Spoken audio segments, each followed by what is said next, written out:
తను చాలిస్తున్న పరిస్థితి ఏదైతే ఉంది. అయితే దీన్ని దృష్టిలో పెట్టుకున్న పోలీసులు అయితే ముందుగా ఉన్నట్టుకి ఈ బెట్టింగ్ యాప్ సంబంధించిన హోర్డింగ్ వెళ్ళడంతో పూర్తిగా పోలీసులు అయితే దీనిపై దృష్టి సారించే పరిస్థితి అయితే కనిపిస్తుంది. Thank you Chandrasekhar.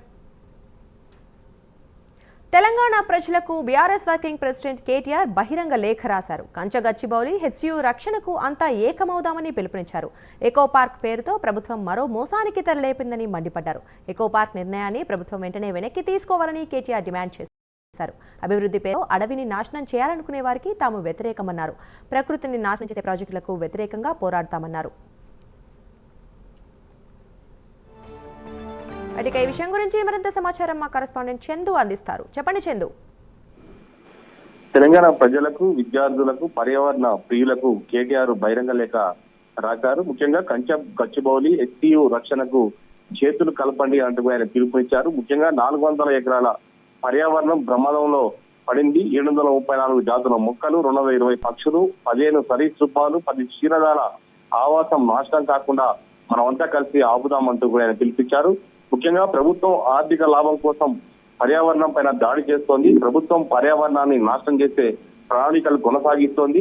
ఇప్పటి వరకు పోరాడినటువంటి విద్యార్థులకు కూడా సలాం తెలుపుతున్నానంటూ కూడా ఆయన లేఖలో పేర్కొన్నారు. హైదరాబాద్ సెంట్రల్ యూనివర్సిటీ విద్యార్థులు శాంతియుతంగా అడవి రక్షణకు పోరాడుతున్నారు. విద్యార్థులపై లేనిపోని అభాండాలు, యూనివర్సిటీని తరలించేటువంటి బెదిరింపులు ప్రభుత్వ రియల్ ఎస్టేట్ మనస్తత్వానికి నిదర్శనంగా కూడా చెప్పవచ్చు. ఎకో పార్క్ పేరుతో ప్రభుత్వం సరికొత్త మోసానికి మళ్ళా తెరలేపుతోంది. అడవిని కాపాడే బదులు భూమి ఆక్రమణకు ప్రభుత్వం కుట్ర పన్నుతుందంటూ కూడా లేఖలో కేటీఆర్ పేర్కొన్నారు. ముఖ్యంగా యూనివర్సిటీలో నిరసనలు కొనసాగితే హెచ్సియుని ఫోర్త్ సిటీకి తరలిస్తామని కూడా హెచ్చరిక చేయడానికి కూడా ఆయన తప్పుపట్టారు. పర్యావరణ పరిరక్షణ కోసం విద్యార్థులకు మద్దతుగా నిలవాలి, కంచగచ్చిబౌలి యూనివర్సిటీని కాపాడుతామని పార్టీ నుంచి కూడా హామీ ఇస్తున్నామంటూ కూడా లేఖలో ఆయన తెలిపారు. సుప్రీంకోర్టు ఆదేశాలను పాటించి భూమి విక్రయాన్ని రద్దు చేయాలని కూడా డిమాండ్ చేస్తున్నాం. లేని పక్షంలో బీఆర్ఎస్ పార్టీ మాత్రం పెద్ద ఎత్తున పోరాటానికి తీసుకున్నట్టు కూడా ఆయన చెప్పుకొచ్చారు. ఇప్పటికే సుప్రీంకోర్టు ఇచ్చినటువంటి తీర్పుతో ప్రస్తుతం అయితే కంచగచ్చిబౌలి భూముల్లో ప్రభుత్వం ఎలాంటి పనులు కూడా చేపట్టడం లేదు. ప్రస్తుతం ఆపేసింది. ఇక్కడ విద్యార్థులు నిరసనలు, మరోవైపు వన్యప్రాణులను రక్షించాలంటూ కూడా ఒకవైపు వటా ఫౌండేషన్ లాంటి ఫౌండేషన్లు కూడా ఇప్పటికే కేసులు వేసిన నేపథ్యంలో ప్రభుత్వం అయితే ప్రస్తుతం అక్కడ ఎలాంటి పనులు అయితే చేయడం లేదు. ప్రస్తుతం ఈ దీనిపైనే కేటీఆర్ అయితే స్పందించారు. ఇప్పటివరకు సుప్రీంకోర్టుకు ఆయన శుభాకాంక్షలు తెలియజేశారు. అదేవిధంగా ముందు ఖచ్చితంగా ప్రభుత్వం అందులో ఏమైనా చేపడితే మాత్రం ఖచ్చితంగా విద్యార్థులు చేసే పోరాటానికి మద్దతు ఉంటామని కూడా ప్రకటించారు. అయితే ఇప్పుడు ఈ బహిరంగ లేఖ నేపథ్యంలో అంటే బీఆర్ఎస్ ఎటువంటి అంటే ఏ విధంగా ముందుకు వెళ్తుంది అనుకుంటున్నారు? అంటే ఏమైనా హెచ్సియు విద్యార్థులతో కలిసి పోరాటం చేసే అవకాశం ఉందంటారా? అయితే ముందు ఖచ్చితంగా అంటే ఈ ప్రభుత్వం అయితే ప్రస్తుతం అక్కడ పనులు అయితే ఆపేసింది.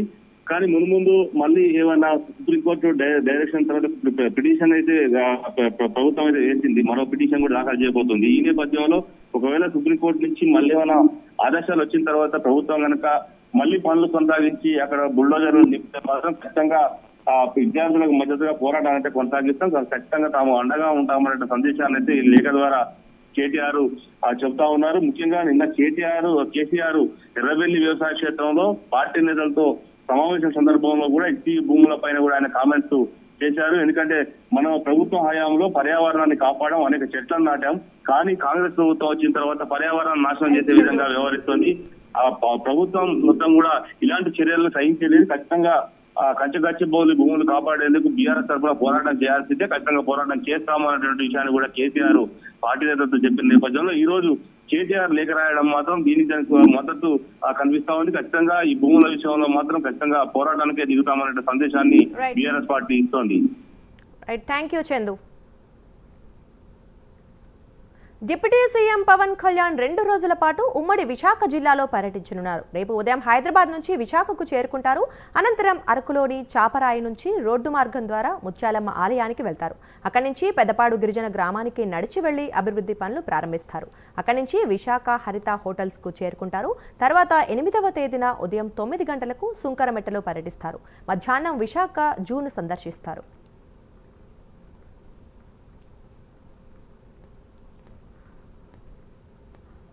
పవన్ కళ్యాణ్ పర్యటన గురించి మరింత సమాచారం